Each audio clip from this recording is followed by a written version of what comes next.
তুমি তাহলে ওখানে কত দেবো আমি গাড়ি নিয়ে যাচ্ছি। হ্যাঁ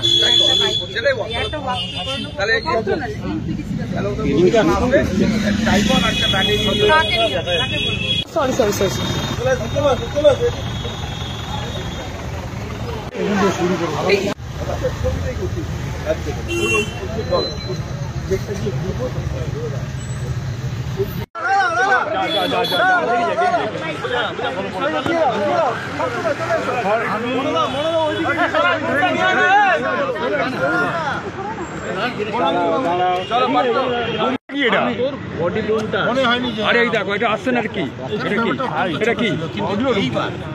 যখন আমি একটা বাধার সম্মুখীন হয়েছি অবশ্যই আমি মুখ্যমন্ত্রী গোচরে আনবো এবং আগামী দিনে যাতে আমি রিক্সা নিয়ে বিধানসভার গেট পর্যন্ত আসতে পারি তার একটা চেষ্টা করব। নির্বাচনের মুখে এই যে শ্রমজীবী মানুষের প্রতিনিধি, আমি একজন রিক্সা চালক, মানুষ সেটা জেনেছে দেখেছে, ফলে যে বার্তাটা মানুষের কাছে আমি এমএলএ হোস্টেলের সামনে একবার দিয়েছি, আমি আর 5 কিলোমিটার চালিয়ে বিধানসভার গেট পর্যন্ত আসতাম।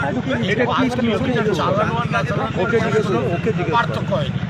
তাছাড়া আমি রিক্সাটা নিয়ে আমার গলাগড়ে 17টা পঞ্চায়েতে আমি করব।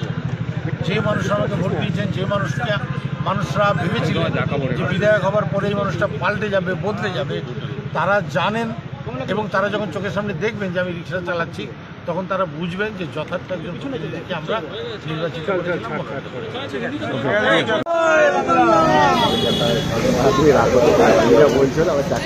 মানুষের যে সরকার, পশ্চিমবঙ্গ সরকার তারই পুলিশ, ফলে